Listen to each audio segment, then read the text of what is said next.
What's up guys, how y'all doing? Welcome to the internet Moola. In this new YouTube video I am going to show you how to update your Windows 10 to Windows 11. Very easy. So the first thing, click on the Windows icon or the start icon and then settings. After that, click update and security. You're gonna find here Windows 11 version 22H2 is ready. So all you have to do is click download and install. After that, it's gonna download the new version or like the new operating system.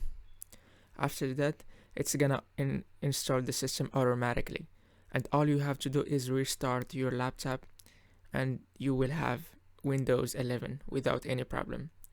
Or you can just stay on Windows 10 like me, because I like Windows 10 more. So if you like this video, click on the like button, subscribe on our YouTube channel to get more tutorials. Thank you guys for watching this video.